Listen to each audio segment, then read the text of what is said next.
Yes, on the left lane, vehicles there are bumper to bumper. And here's one for the road. A train line between Laguna and Quezon is set to reopen before the end of President Rodrigo's term in June. Transport officials say the PNR's San Pablo-Lucena segment will complement efforts to revive the Bicol Express, which links Metro Manila to southern Luzon and Bicolandia. The DOTR did not give the exact date of the line's opening, but once operational, travel time between Laguna and Quezon will be shortened to 1.5 hours.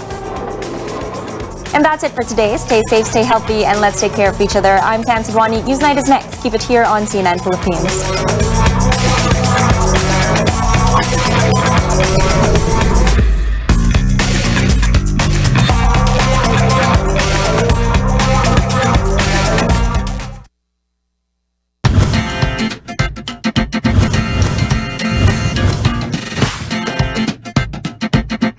Samahan niyo kami ni Kyle as we pedal to the world of cycling. Pag narating mo yung lugar na yun, hindi mo akalain kaya mong abutin to ng nakabike ka lang. Pero ang health benefits nga, hindi lamang physical ang health benefits ng cycling. We're talking about a lot of mental wellness. Welcome to the show that revolves around cycling.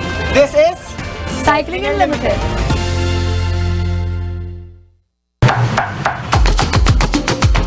Manganta na po! here in Pampanga, we do have very rich and unique taste when it comes into food. Malaking pasalamat namin sa mga ninuno namin na nag-umpisa ng pagtatrabaho dito sa Betis. You could see how delicate the projects are. With the new Skyway, madaling pumunta rito, hindi ka masistress. Mas marami kaming guests na i-invite. We all know that we need to exercise regularly to maintain our physical health, but it's also vital that we exercise our minds too. So proper stimulation, the brain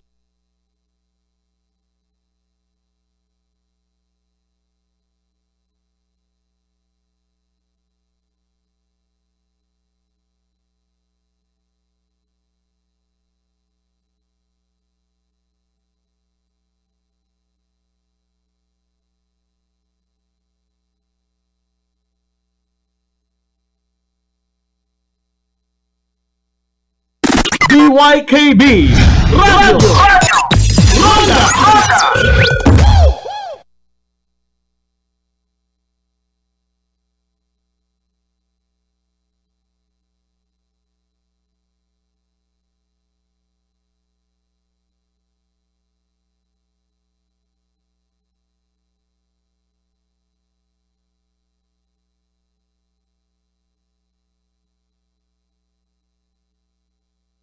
BYKB Radio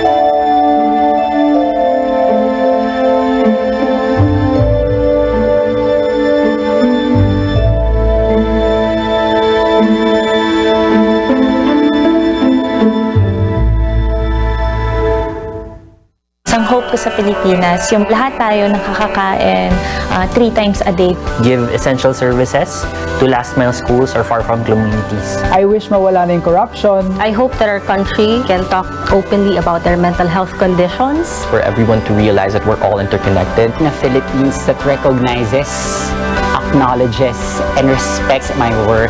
My hope is for people to choose to speak up. What is your hope for the Philippines?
You know, the world that we live in has changed drastically. Everybody has been practically forced to live their lives online. So there's never been a more important time to be comfortable with technology than now. Every morning on New Day, we'll give you the very latest on technology. We'll talk about the latest gadgets, hardware, apps, and software so that you stay up to date when it comes to tech. Watch New Day every weekday, 6 a.m. for news and more. Only here on CNN Philippines.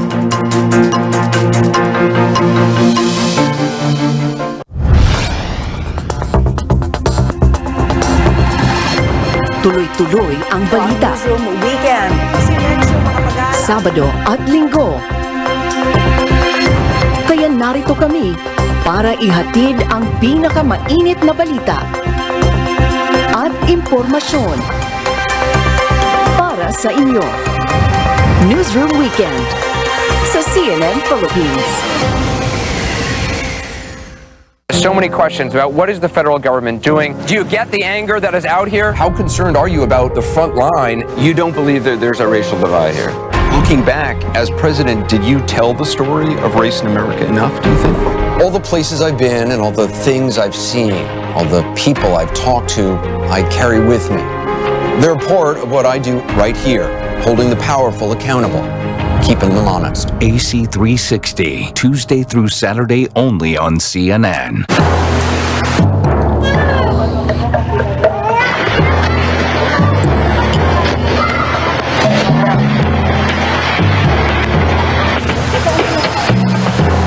Ang mga residente ay stranded pa rin. Lahat halos ng mga bahay dito ay sira. Lampas tao na yung tubig.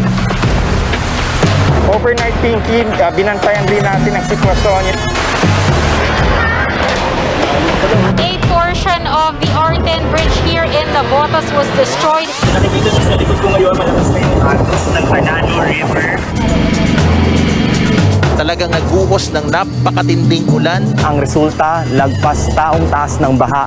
Kagabi takot na po kami. Ilang minuto lang po na ang taas na po ng tubig. Merong mga outsiders na nananamantala. Wala pa nga rin daw tumutulong sa kanila. Kahit yung mga bahay dito sa paligid, lubog na sa baha.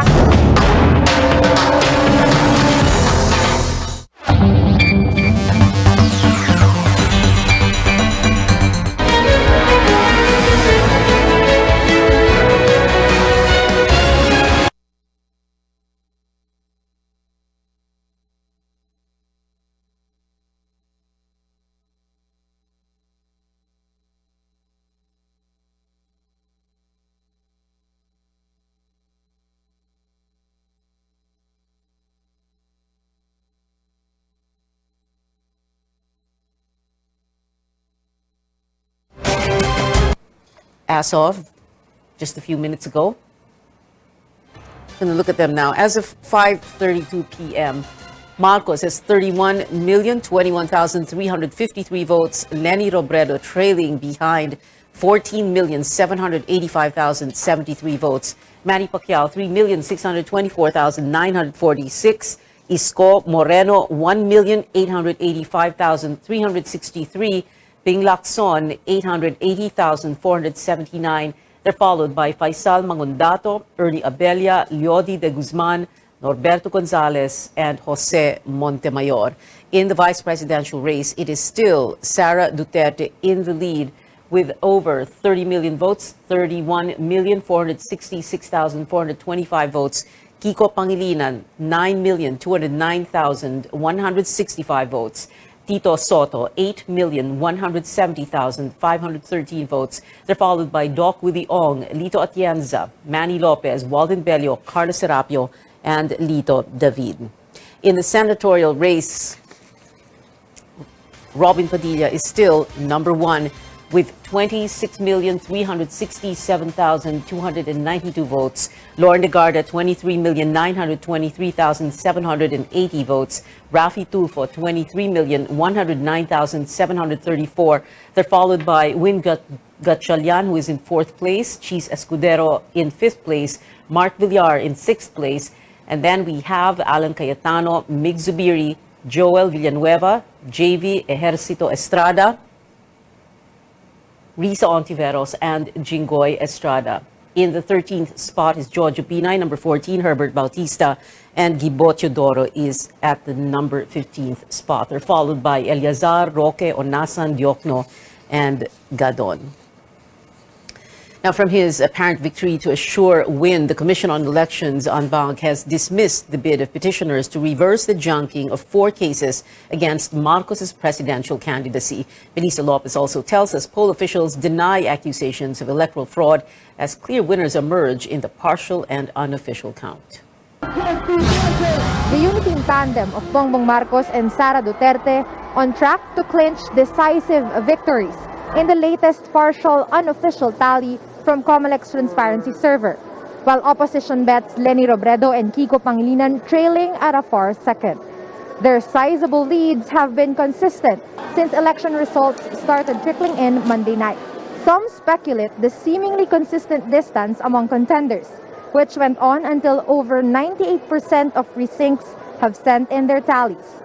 Comelec says there's no such thing. Wala po tayong sinasabi na nagkaroon ng dayaan dito na ito yung lead mo. Walang ganun. If you still insist, we can still check the election returns. We can do our own quick count. Elections technology provider Smartmatic adds, there is no fixed pattern set in the machines, and the trend is usually maintained after a large number of votes are counted. Another commissioner says the random manual audit of ballots will satisfy doubts about the integrity of the polls. We will look at the records and we will find out kung ano talaga yung totoong count because there are still doubts. We know that there are still doubts and we are here to prove and to erase those doubts. Marcos also cornered another victory on Tuesday. The Comelec and Bank was unanimous in rejecting 4 appeals to overturn an earlier ruling to take him out of the presidential race over his previous tax convictions. Petitioners say they will make a final appeal before the Supreme Court. 2 other cases against Bongbong remain under appeal at the Comelec. Comelec considers the May 9 poll successful, pleased with the record voter turnout across the board and the seamless transmission of votes. Commissioner Marlon Casquejo says less than 1,000 precincts dealt with faulty machines and are unlikely to alter overall results. If you try to compute 915 VCM malfunctions, if you try to add it or multiply it by, let us say, average of 500 per registered voters, maliit lang yun as compared to the total number of 64 million plus registered voters. Hundreds of towns and cities have already proclaimed the winners in the local race, while canvassing is ongoing at the provincial levels. Comelec hopes to start its own official count for Senate and party list candidates and proclaim winners in the next few days. Melissa Lopez, CNN Philippines. Let's now head on over to the headquarters of the clear frontrunner in this presidential race, that HQ in Mandaluyong City. Our Rex and Media joining us live. Rex, with this huge lead, why is Marcos not yet claiming victory? What happened in the 2016 vice presidential elections has to do with how they see things now. Marcos was leading by a smaller margin by then when suddenly Robredo overtook him in the race. They have been insisting he was cheated, which led to his electoral protest that lasted for 5 years. Critics have been pointing out, however, to the Supreme Court junking his poll protest. The Marcos camp wants to be more sure this time. That's why they're urging supporters to be more vigilant since the official canvassing has yet to start. Hindi pa tapos ang bilangan. Marami nang nagsasabi na tapos na pero hindi pa talaga. Antayin natin hanggang talagang maliwanag na maliwanag, mag 100% ng pagbilang. Hanggat tayo ay mag-celebrate o mag-isip na tapos na.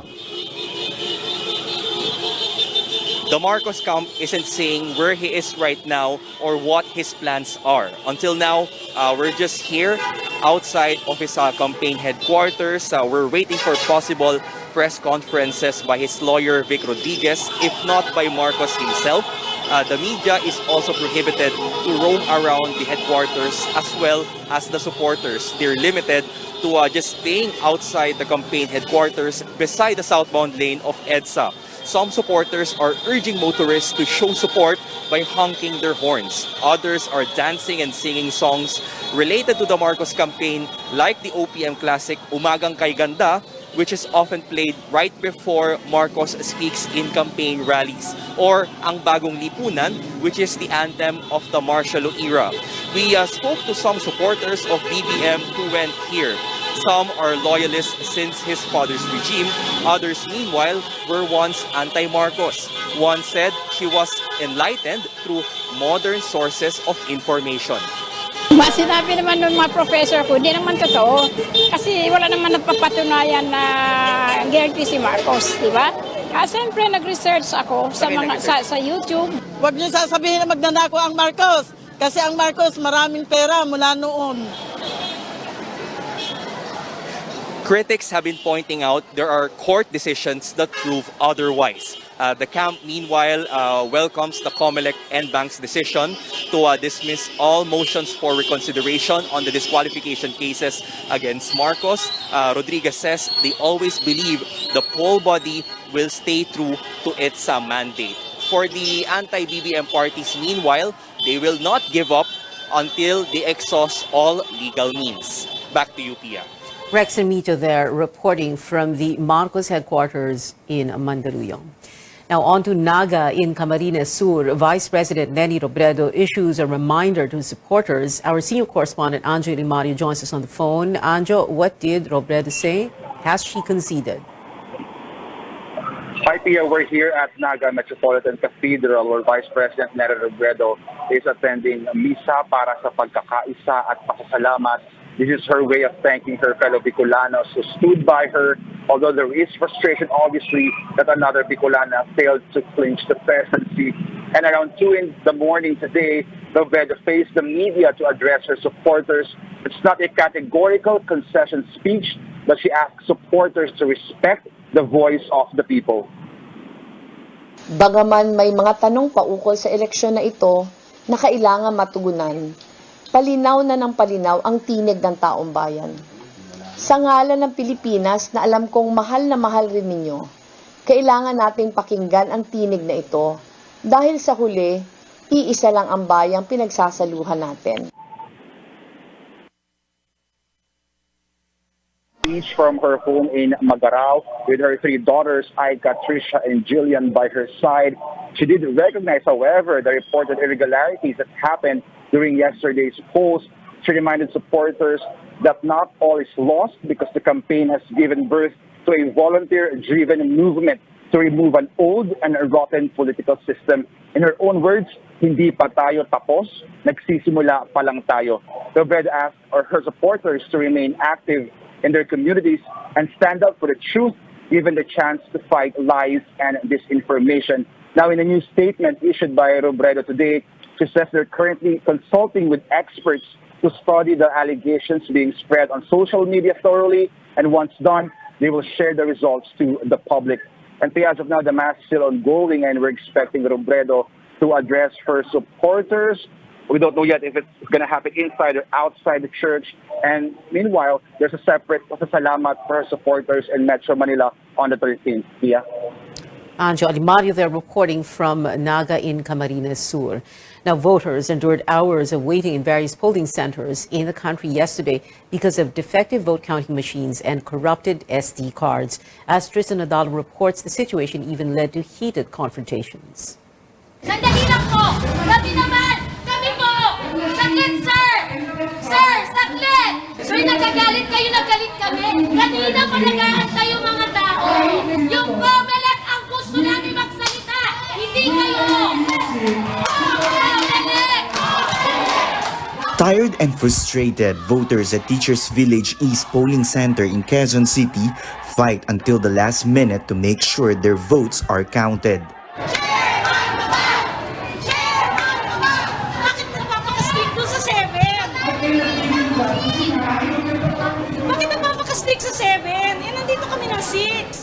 Desperate for answers, voters confronted election officials an hour before the closing of the polls. The problem started when 2 out of 3 vote counting machines or VCM malfunctioned at the start of the voting period. After technicians reportedly fixed the machines, the next problem cropped up: corrupted SD cards. And the replacements did not arrive until the closing of the polls.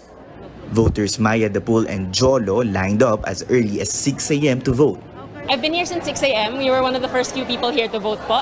And from that point, wala na yung SD card. We didn't want to leave our votes. We wanted to get our votes counted. Medyo magulo kasi syempre ang gusto namin, kami po yung mag-submit sa boto namin. Left with no choice, some voters resorted to manual voting and entrusted their ballots to election officers. Others refused to back down and vowed that they will wait until the VCMs work again.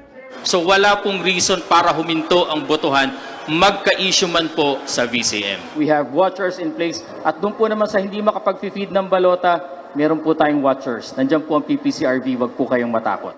VCM glitches have been recorded in a number of voting centers in Quezon City, home to 1.4 million voters. A VCM in Magat Salamat Elementary School in Manila also malfunctioned, forcing voters to leave their ballots to election personnel. The COMELEC vows this will be the last time VCMs will be used in nationwide polls. Sa tingin ko, ito na yung last dance ng ating vote counting machines. Hindi na natin gagamitin to in 2025 elections. Kahit sabihin na konti lang yung budget na ibigay for 2025, but we will insist that we will not use anymore these vote counting machines for the succeeding elections. Tristan Odalo, CNN Philippines. Our special coverage continues. 4 presidential candidates have conceded defeat, but one of them calls on the COMELEC to explain alleged poll irregularities. And we'll take you to Ilocos Norte, the home province of Bongbong Marcos, where 3 other Marcoses have won local races. You're watching a special edition of Newsnight, where we go above and beyond the headlines.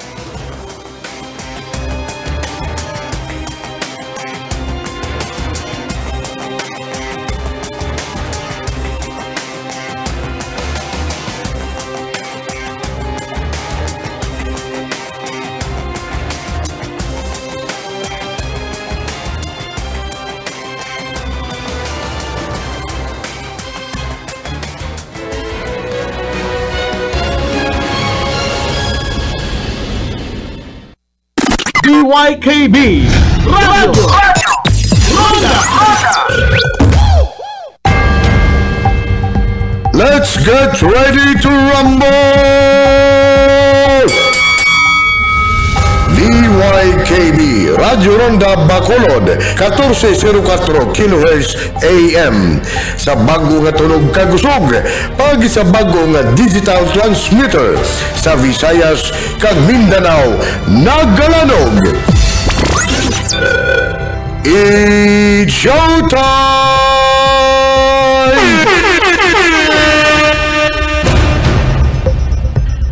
Marka, RPM, serbisyo, garantisado. We are not the number one, but we are the alternative.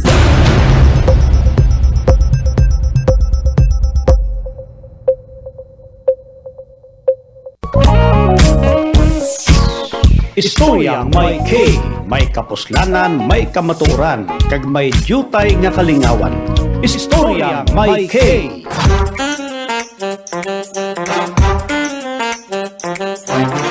Istoryang may K.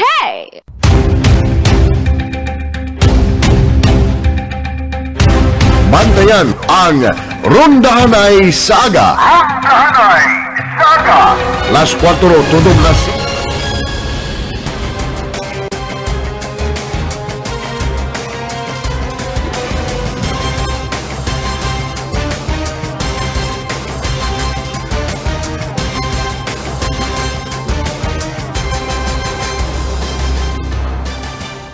Welcome back. A parallel and unofficial vote count is underway, led by the Commission on Elections Accredited Citizens Arm, the Parish Pastoral Council for Responsible Voting, or PPCRV. AC Nichols joins us live from its command center at the University of Santo Tomas in Manila. AC, how many election returns has the PPCRV encoded so far? Yes, Pia, the PPCRV as of this afternoon has received over 4,000 election returns or ERs coming mostly from NCR cities, including Manila, Makati, Mandaluyong, and Pasay. And earlier today, we were told that over 2,000 ERs have been manually encoded so far. Now, the group is expecting more election returns to be brought here at the command center today from a number of places, including Cavite, Rizal, and Batangas. And we were told that there is a bit of delay in the transport of election returns as PPCRV volunteers are consolidating them first by parish before turning them over here at the command center. In some precincts, there was another issue. The Electoral Board also refused to give the PPCRV the fourth copy of election returns, but PPCRV officials said that these incidents are isolated and easily resolved. We have an open line with the COMELEC and we asked them for help. Kasi ang nangyari was just miscommunication. Okay, most of the teachers, they were confused kung kanino ibibigay yung fourth copy because the general instructions says that the fourth copy will be given to the accredited citizens arm. It did not say PPCRV. But nothing that, na-explain naman sa kanila. The manual audit is done 24/7, no shortage in volunteers. Pia, we are seeing long lines of people waiting for their turn to man the computers. PPCRV says no discrepancy noted so far, just mismatching figures between encoders. And they said this happens sometimes since the ERs pass through 2 encoders and a final check before data is finally archived. Officials said the manual audit may take 10 days to finish. In 2019, the PPCRV manually encoded around 70% of all election returns with a 99% accuracy. Pia? Yeah, I see. Let's make this very clear now. So what's happening is that PPCRV has 2 copies of the election return, the digital transmission copy, and yung, what you were describing just a while ago, the manual copy of the hard copy ng fourth copy ng ER. So what you were describing a while ago is the process for the manual encoding, but there is a parallel count, quick count that is going on, right? Because pumapasok sa server ng PPCRV ang resulta, yung digital transmission copy, correct? That's right, Pia. The PPCRV is also expecting to finish their quick count today, no? Because that would mean a 100% transmission of votes through the transparency server. That's where they base the figures that they're flashing on the big screen behind me. Right now, it's at over 97% already. So, officials are saying most likely matatapos na rin today, aabot na ng 100%, Pia. When you say today, like early tonight or late tonight, but we are sure that it will be ngayong gabi. They said earlier today na most likely before the day ends, no? So they can't give us an exact time. They're still waiting for some precincts to transmit the votes digitally. Yun na lang ang hinihintay talaga, either from far-flung communities, island communities, or from the precincts na nasiraan ng VCMs yesterday. Pia. Okay, and itong 97% ng ERs na pasok na dito sa quick count nila, yung transmission, can you tell us the leading candidate and gaano kalaki ang lamang niya sa pumapangalawa? Well, so far, Pia, sorry, the numbers are a little bit small, no? But let me look at the screen right now. Bongbong Marcos is still in the lead. My last check with 30 million votes, and then followed by VP Robredo. Practically unchanged na from the numbers from last night. I mean, from the lead from last night. And in the VP race, Davao City Mayor Sara Duterte is in the lead with over 31 million votes. Malaki ang lamang niya doon sa second with Senator Francis Pangilinan with 9.2 million votes. For the senatorial race, actor Robin Padilla retains his lead. He's Okay. still top 1. All right. Maraming salamat. AC Nichols reporting there from PPCRV's command center in UST Manila. Another son of Ilocos is poised to become the next president of the Philippines, while his relatives have been declared winners in the local polls. Lois Calderon joins us live from the city of Lawag in Ilocos Norte. Lois, what is the mood like there after Bongbong Marcos posted a wide lead over his rivals in the presidential race? Here, the streets of Ilocos Norte are generally quiet from the town of Bata to the provincial capital of Lawag. There are no fireworks, no signs of revelry cheering Bongbong Marcos' early victory. The son of Ilocos or Ilocandia is poised to become the second Ilocano to become Philippine president, while his family strengthens his foothold on Ilocandia, even in territories formerly ruled by the Fariñas dynasty. The cheers, the applauses, the chants are contained within the halls of the provincial capital for now, as the Provincial Board of Canvassers declares 3 members of the Marcos clan as winners in the local polls. Bongbong Marcos' son, Sandro, leads the Fariñas for a congressional seat. Jaime Marcos' son, Matthew Manotoc, was re-elected as governor. Another Marcos, Cecilia Araneta Marcos, is his vice governor. Cecilia is the widow of a cousin of Bongbong Marcos. Sandro is just in his late 20s, entering Congress much sooner than his late grandfather, former President Ferdinand Marcos, who was a statesman. We asked him if he will stay in Malacanang as a first son or live elsewhere as a congressman. I'm a neophyte. There are much better, much more well-equipped congressmen. If I am offered a position that I think I am capable of doing, of course I will accept it. Marami pa rin kailangan na tignan, and I still have much to learn compared sa mga ibang tao dyan na matagal na sila dun, and they know the inner workings of the house. My work will be in Batasan, which is in Manila, but I will try to come back here as much as I can. As for living in Malacanang, I think that's a conversation to be had with my father. But if you ask me, I'd prefer to live by myself. The Marcos clan has yet to set a date for a victory party, according to Ilocos Norte Governor Matthew Marcos Manotoc. We also spoke to some of the supporters of the Marcoses in the province. Wala pa pong plano. Maybe we'll just join BBM in Manila. Tignan po natin. Our family, hindi kami masyadong mahilig sa mga parties. Very, very happy because the Marcoses nanalo lahat dito sa Ilocos. Very proud kami na from Ilocos Norte ang magiging next president. The chatter among Ilocanos here is that it's okay to be modest in the celebration. What matters to them most is that another son of Ilocandia will become or will lead the country again, deliver the jobs promised, make food and taxes cheaper, and get them out of poverty. Back to you, Pia. Lois Calderon, they're reporting from Lawag City in Ilocos Norte. Well, it was a different scene over the COMELEC's headquarters in Manila. Groups of protesters trooped there as they accused the poll body of committing electoral fraud in favor of Marcos. Stanley Cajeta gives us a look.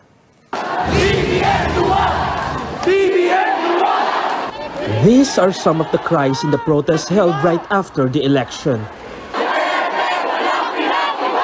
Various groups converged in Intramuros, Manila to question the results of the May 9 polls a day after votes were cast. They want answers on issues and problems encountered Monday. More than 500 participants from different progressive organizations marched to Liwasang Bonifacio Tuesday noon. They ask, how come a candidate who did not participate in presidential debates and forums, who did not provide clear plans for the country, immediately won hands down? Marami hindi gusto ang kasalukuyang kalakaran. Napakabulok, napakamadumi ng sistema natin sa halalan. Kaya sila nagpo-protesta ngayon, kaya sila nagpapahayag dahil hindi katanggap-tanggap itong mga nangyari nitong nakaraang araw. Ang bayan! Ngayon ay lumalaban! Youth participants who comprise the biggest number of voters in this year's presidential elections, with almost 24 million of them registered, were wondering how it happened, given that there were complaints on malfunctioning vote counting machines and SD cards. Pagbubukas pa lamang ng halalan 2022, dagsana po sa aming hotline ang mga reklamo ng iba't ibang aberya at pandaraya. Marami po sa amin ang bahagi ng mga sa porsyento ng first-time voters, no? At marami po sa mga kabataan ang napagkaitan ng kanilang karapatan na bumoto at maghalal ng nararapat na kandidato. They were asking about the lack of variability of election results, considering that different areas have different numbers of voters.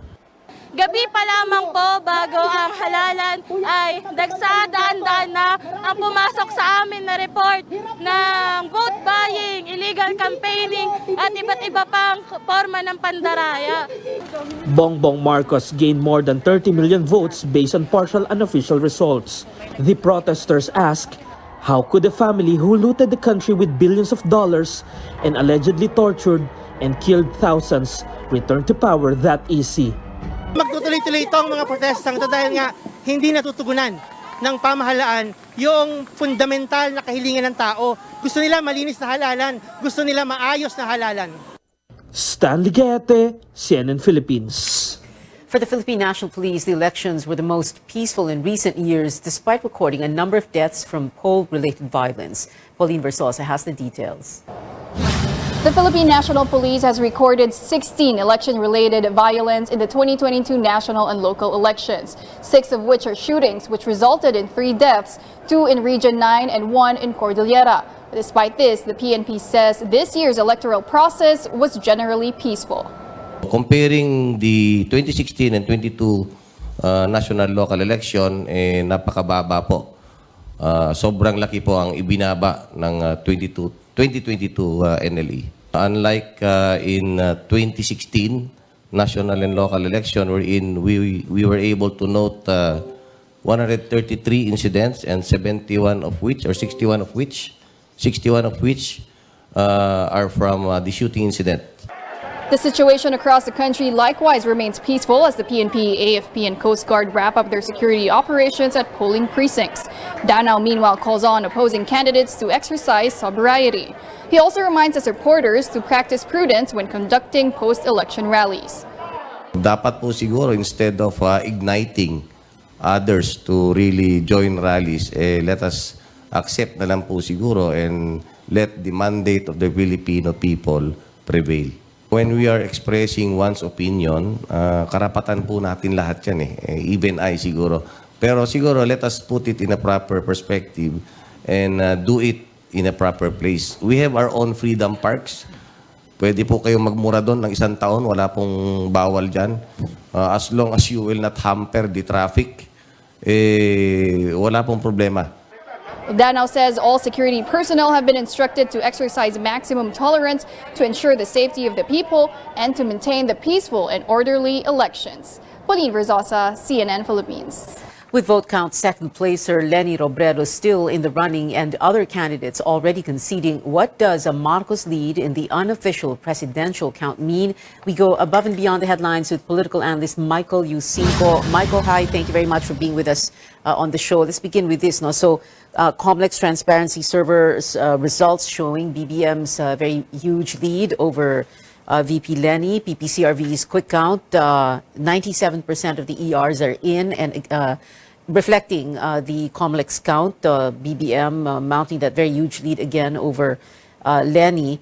And also PPCRV expected to finish their comparison of the hard copy of the 4th copy of the ER with the digital transmission copy, and they expect that things are going to match. No, with all of that. Results so far, less than 24 hours after the polls closed. What do you think is going to happen next? No, because you have Leni supporters very, how should we say, very angry about what has happened. First of all, good evening, Pia. No, thank you for having me in your program. To to answer your question directly, I'm not actually looking at the response of the supporters of VP Lenny. I think it's a natural reaction for them to be angry. It's a natural reaction for them to try to make their anger heard. But I'm looking at I'm more concerned about what steps the new administration will be taking in the next couple of days. Because that's where the real work begins, right? That's where our love for country will be tested as we observe or hold the new administration to account. So I'm eagerly anticipating who will be forming the cabinet, who will be placed in integral positions like the DILG and the DBM. And also, I have major concerns about the independence of Congress, given the fact that it will be dominated by political dynasties. Now, it has always been dominated by political dynasties, but this time around, it seems that it's now a dynasty on super steroids, no? Because even the Senate now will be filled up with political dynasty. So those are the two major concerns that I have concerning the administration, the incoming administration. All right, I understand your point about this dynasty and super steroids. However, Congress has never, Congress, the House of Representatives has never really been independent of any president in any post-Marcos presidency, hindi ba? You can have the independent Senate, but the House of Representatives, no matter what they say, always was allied with the president. That's right. No? So the House of Representatives is actually the barometer of what we call the supermajority, right? If the president gets more, the House, it seems that he will have or she will have a supermajority. But the concern now is that the Senate, which you correctly said earlier, usually is the independent voice in our government, right? But based on the results that we're seeing now, it appears that the Senate will, or most likely will, shed that independent streak, given the new members that are going to be part of, or who are already part of STs. So that's a major concern, actually. That's a major concern, especially if we think about the possibility of changing the Constitution, right? Because given who our president is, carrying that baggage of the 1973 Constitution, we will always be wary that that will be repeated. So with the development in the Senate, possibly losing their ability to be the independent voice, charter change becomes really a source of concern. We're going to wait for what's going to happen on that front. But I wanted to ask you, you said no, you wanted to, parang binabantayan mo, you're very curious about what cabinet appointments are going to be made. Let's try and, you might want to say, who is it that you'd like to see in the cabinet? Mr. Marcos has said that, he talks about unity. There's this talk about, that's been going around in the last few weeks, that he's going to be reaching out to different political persuasion groups, no, and try and put together a cabinet that really looks like a unity cabinet. Who do you want to see there? First, Pia, I don't want to see relatives of the president in the cabinet, no? So let's put that out right away. We don't want to see relatives. We don't want to see close friends in the cabinet. We want to make sure that the people that are appointed to positions of critical importance are qualified. So if we look at the DILG, which is very critical, because of the implementation of the Mandanas decision and also Executive Order 138, we want somebody there who has expertise in decentralization, who has expertise in specifically in fiscal decentralization, so that this time around, our second shot at decentralizing the way we govern ourselves will work. Will work for the benefit of all of us. And the same with DBM, because again, because of the importance of the implementation of the Mandanas decision, we would like somebody there who is more attuned to the demands and the nuances of fiscal decentralization. So that to me is an example of what I want, or at least what we want to see in the cabinet. People who are there not because of their close relationship to the president, but because they have the expertise to do the job. Michael, we'll have you back on the show in the very near future. There's still a lot to talk about. Thank you very much for being with us on the show tonight. Political analyst Michael Yusinko there. Still, in our special election coverage, some of Bongbong Marcos's rivals throw in the towel. What are their plans after their failed presidential bids? And several Metro Manila mayors getting another term in office. Stay tuned to this special edition of Newsnight.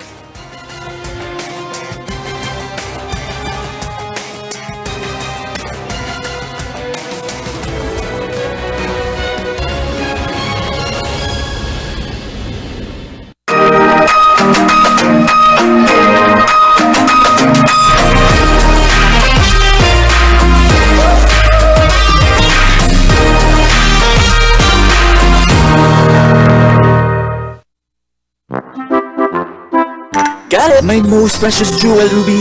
Marry me. For eyesight can ruin your love story. Come to EO Executive Optical for state-of-the-art facilities, expert eye care, affordable eyewear. Wow, Ruby! EO, love your eyes.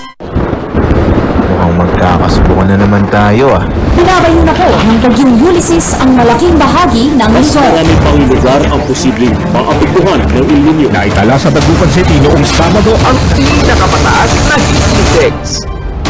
Mo kaming subukan, matinding init man yan, o malakas na bagyo.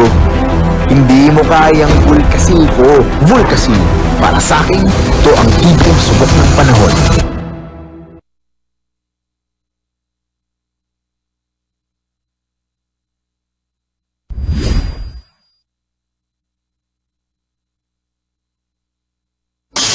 Kahit mo ito, ditibay lang. Bossnik Epoxy! Bossnik Epoxy!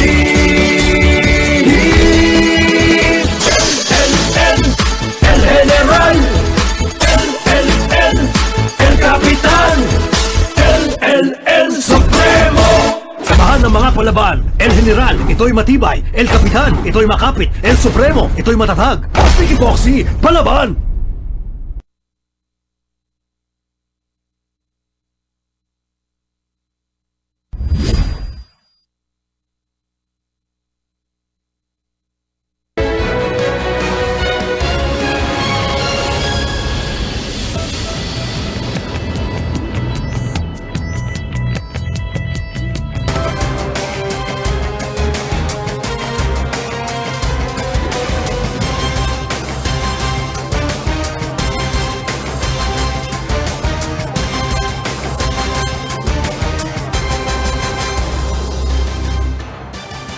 You're watching a special edition of Newsnight on CNN Philippines. We're going to get first the latest numbers from Comlex Transparency Server as of 6:02 in the evening.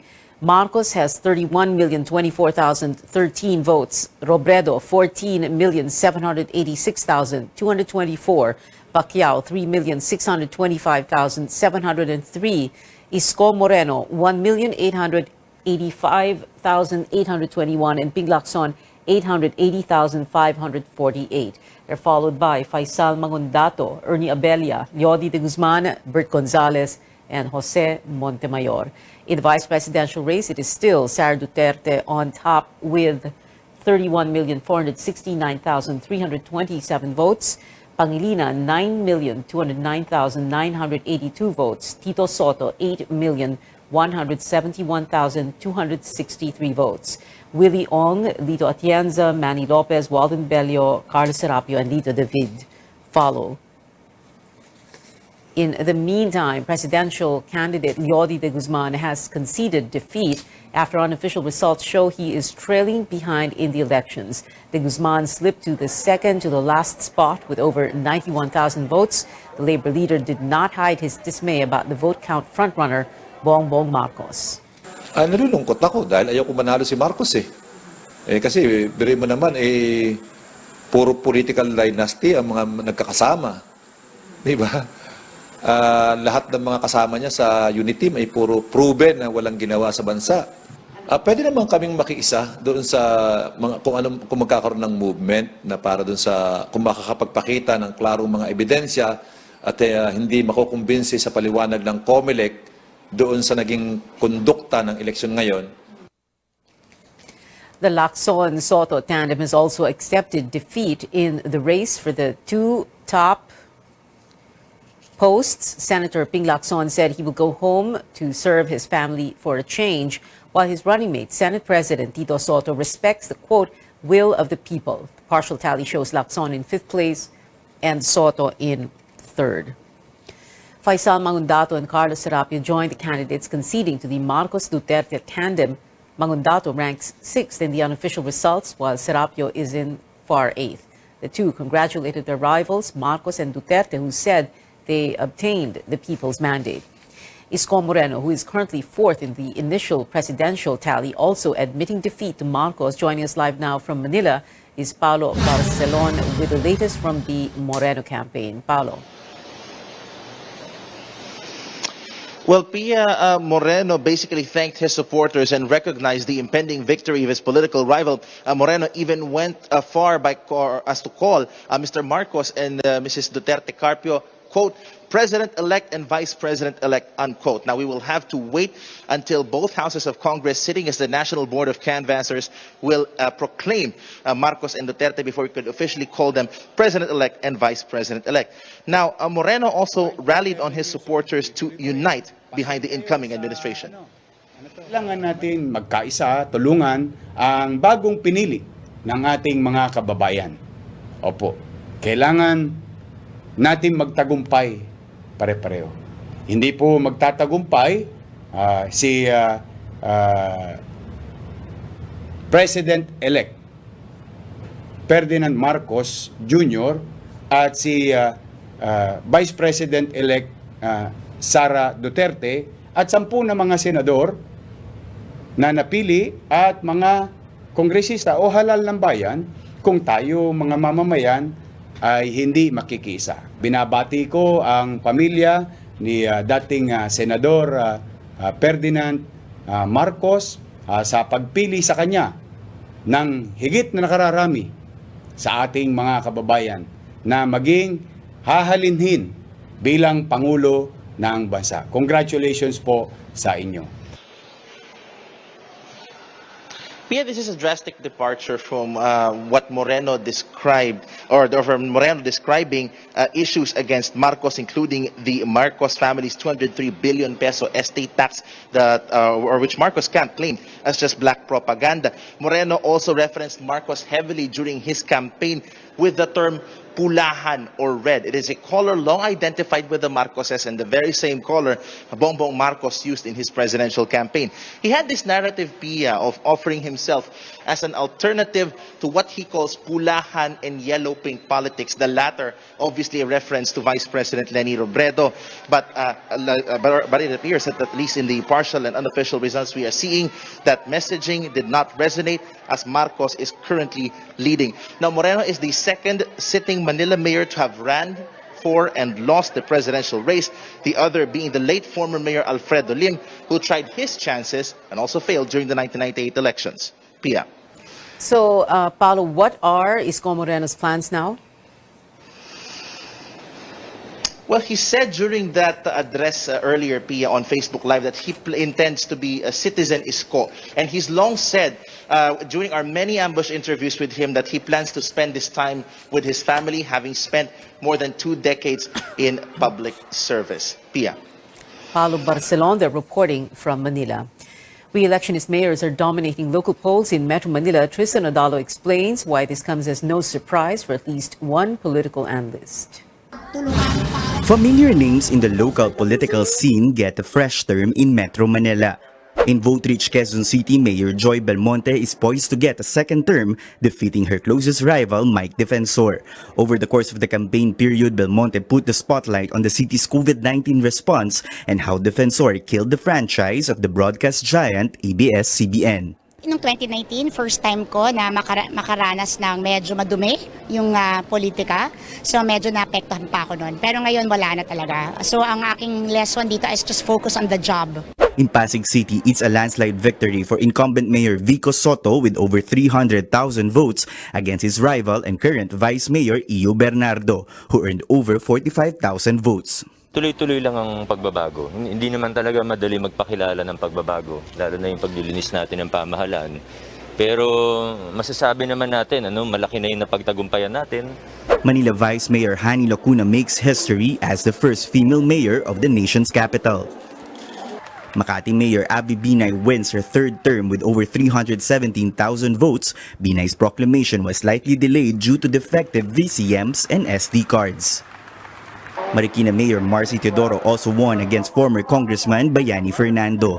Mayor Ike Ponce also secured another term in the lone municipality of Pateros. San Juan Mayor Francis Zamora was also re-elected after defeating the Estrada Ejercito family in 2019. Pasay City Mayor Emmy Calixto Rubiano got another fresh mandate. Incumbent Mayor Oscar Malapitan is also leading the race in Caloocan.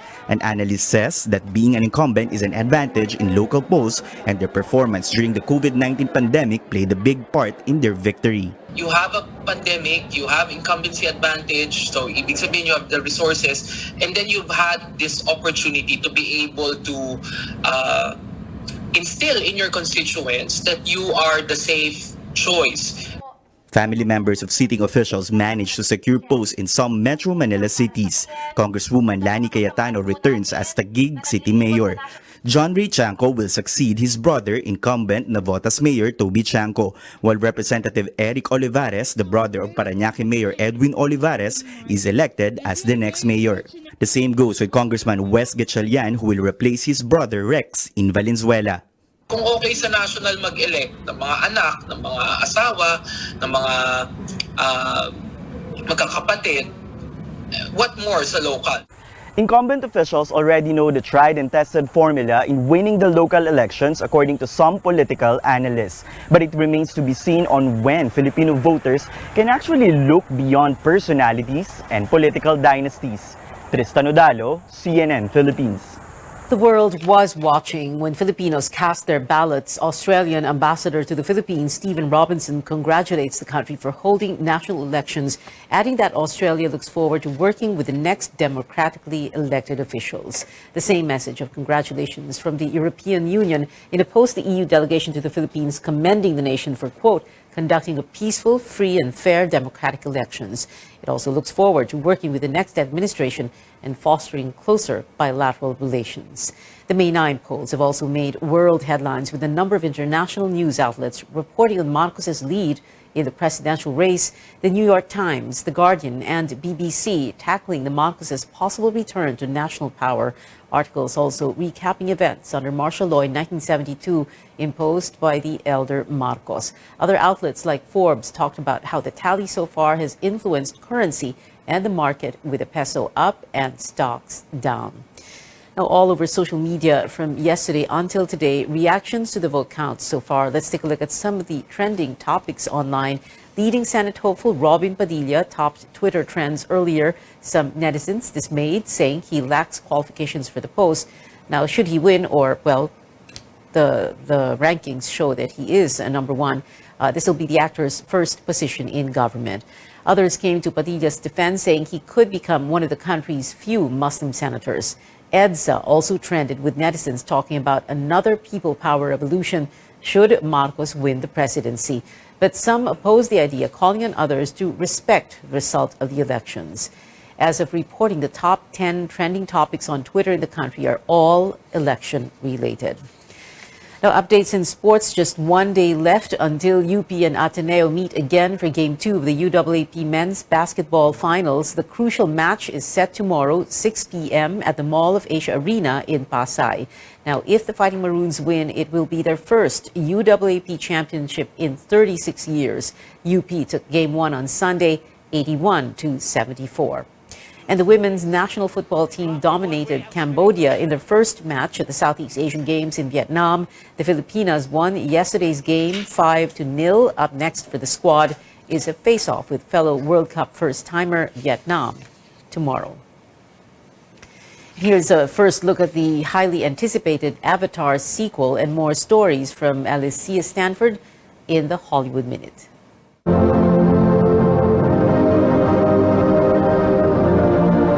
Wait is over, and at long last, we're getting the first glimpse of the Avatar sequel, Avatar: The Way of Water. I know one thing. Wherever we go, this family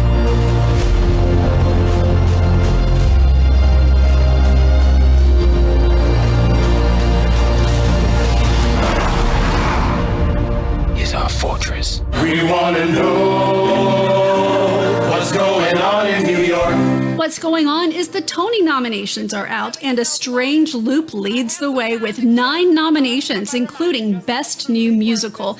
The Pulitzer Prize-winning show follows a young artist at war with a host of demons who appear on stage with him as he attempts to capture and understand the strange loop taking place in his head. Broadway stars Adrian Warren and Joshua Henry helped make the announcements via video streaming. The 75th Tony Awards will take place June 12th at Radio City Music Hall and will be hosted by Oscar winner Ariana DeBose. Watch your back, Phoenix. We gotta move, Coyote. Who are your friends? Play back. Fanboy. What do they call you? Bob? No, your call sign.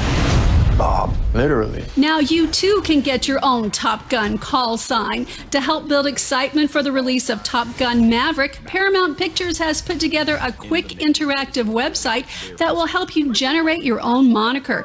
Just go to www.whatsmycallsign.com to get your own.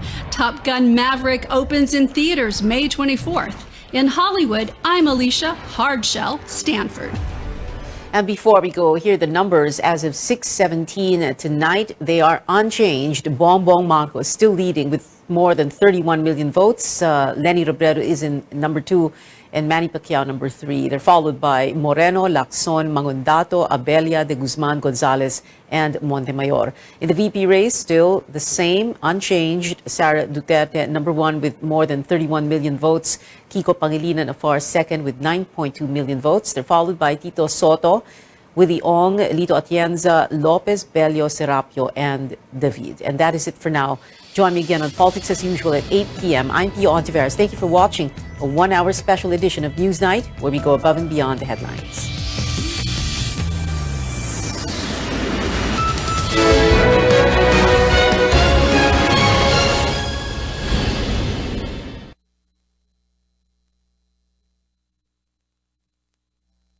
BYKB